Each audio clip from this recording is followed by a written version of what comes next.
Valley, in many ways, is an ecosystem of a lot of people working together and driving change.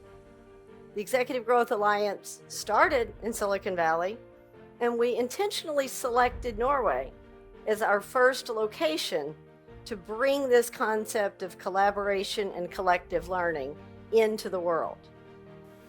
And so I think the choice, the fundamental choice that a Renaissance moment offers to all of us is, are we going to cling to these perspectives, to these paradigms that are dissolving under our feet? Or are we going to boldly affirm that we've lost them? That we are lost, that the maps that we hold on to so tightly that tell us where we are, where we need to go, how to get there, they don't do any of those things anymore. And that we need to embark on an adventure, on voyages of discovery to reach those new paradigms. And I think the other side of that question lies some future readiness. I'm the head of innovation for IBM. I run all the AI stuff. And I've been doing this for 25 years. And you know where I'm at? I'm deep into the spirituality, because that's where we're at. If I have access to AI that knows everything, that can answer any question I know, then the question I gotta know is, who the hell am I? What do I want to achieve? What I'm here to talk about today is the power of peers, because I believe in the power of peers. I believe in the power of we, and I believe in the power of us. And because none of us has to do this alone, and we as a community can meet the challenges of the future, I think we've got a lot to look forward to. We look to one another for that. And this is at a time when we need to look to one another going forward. In this world of change, suspended reality, AI, increasing amount of change and uncertainty, working together is more important than ever. And when we think about big topics, such as the sustainability of the planet, urbanization, the environment, and what that really means for this future that we're embarking upon, those are the kinds of challenges that are bigger than what one person or one company or one government can solve. They require that collaborative power of peers, people with a common purpose, a dedication, and a focus to work together to drive that. So whenever you're looking at a problem, you're trying to solve something, one of the best courses of action is really to look at it from a different angle. Break some of the biases and assumptions that you've made initially. Because by combining forces, we can actually get further much faster. And also in the process, we build a community of leaders who are like men and women fit for leading the transition towards a model that is future fit. Learn from the best. And I don't mean the best in your industry. I mean the best outside of your industry. The best outside of Norway. If you're interested in queue management and you're in the transportation industry, go look at what Disney's doing as an example, right? Because they are the masters at queue management. Data. We're talking about data. Here's a stat. 40% year over year is how much more data we are getting put into our minds at our fingertips. In 2013, when Adobe started this journey, you could take all the data, literally put it on an iPad Air, 12 gigabyte device, stack it up, and you would be about 2/3 from Earth to the moon. Fast forward 2020, put that same data on the same device. You can go from the Earth to the moon, stacking it up, and come back 6.6 times. Oh, what do we do? So some data is great if it's synthesized, analyzed, and it's adding value. Other data can cause us to stop breathing, right? So, and then lastly, the power of the ecosystem.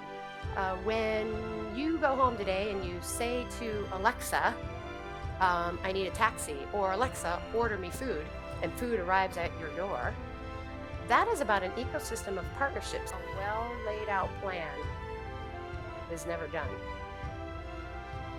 What's done is the idea that you are innovating, you are creating, you are talking, and however your day turned out, that day is done.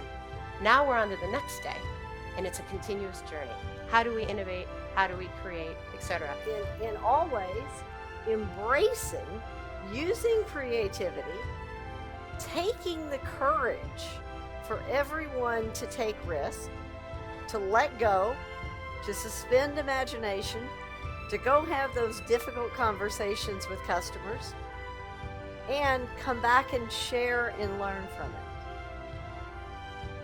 That is the power of peers working together, going into this unknown future where there is no map. You can't just go hire a firm to build you a 5-year strategy plan into the future any longer. This isn't a 3-year mandate to do these steps because we don't know what the future is going to be.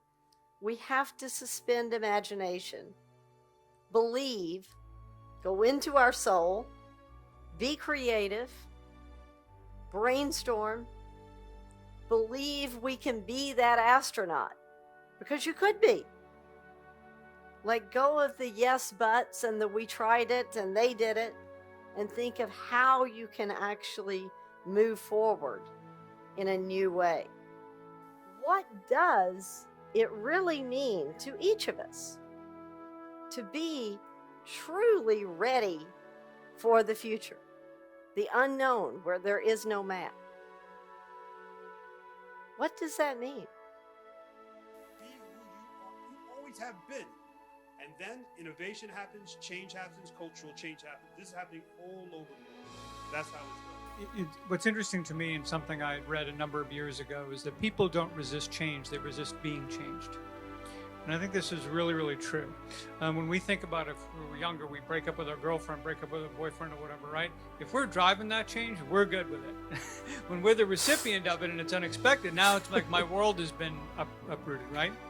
So I think when we imagine coming to forums like this, having dialogue, making sure that we bring this back into our organizations, we start having transparency and communication, and we start thinking about preparing people and having them stick their heads up from their desk, from those daily tasks, and looking at the world around them, I think is a real good first step to being future ready. To change the world, you have to change yourself. You have to see who you are. And I'm a nerd, and this is the way I talk, because I actually see this is the moment. What do we need? We need cultural change. Where does cultural change from? It comes from within you. You know, you could argue that the most successful startup in like the last 20 years was, you know, this guy named Satoshi, who just publishes a white paper for free on a new way to do peer-to-peer authentication and creates $15 billion for himself when everybody picks it up and it becomes Bitcoin. No startup capital, right? 15, 20, I don't know what it's worth right now, but you know, billions of dollars of wealth for himself, and I mean, all sorts of other consequences. No startup capital. So this question of the maps we navigate by and the paradigms and how do we even figure out like when to just try to blow them all apart and when to sort of live my life and accept and deal with the responsibilities that my current role has put upon my shoulders, that these emails need to get done today. I mean, right? And then this question of, you know, how much time do we spend thinking about the future? You know, if we really want to, you know, kind of blow our minds and put everything on the table, you know, what is our relationship with time? And, you know, because I said, you know, I think everything's on the table. I think that real paradigm shifts can happen. And we didn't always have this kind of past, present, future relationship, right? I think we're getting somewhere in saying that, yeah, we need to worry about the future, but somebody in the room really needs to be advocating for the past and saying, while we talk about all this stuff that needs to change, what are the things that need to be preserved? Right? What are the things that we figured out that we need to carry forward? Right? But even then, you know, if we want to roll the clock way, way back, sort of 10,000 years ago, you know, there was no sense of past and future. Everything was a cycle, right? There's spring, summer, autumn, winter, spring again, summer, autumn, winter.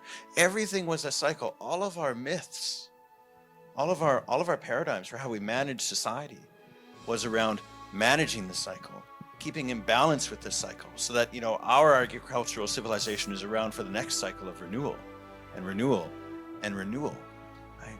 And it was only about 2,000 years ago that we started to kind of step out of those cycles and become very purpose-driven, very conceptual, have a plan, change the world and create a future by arriving at that plan.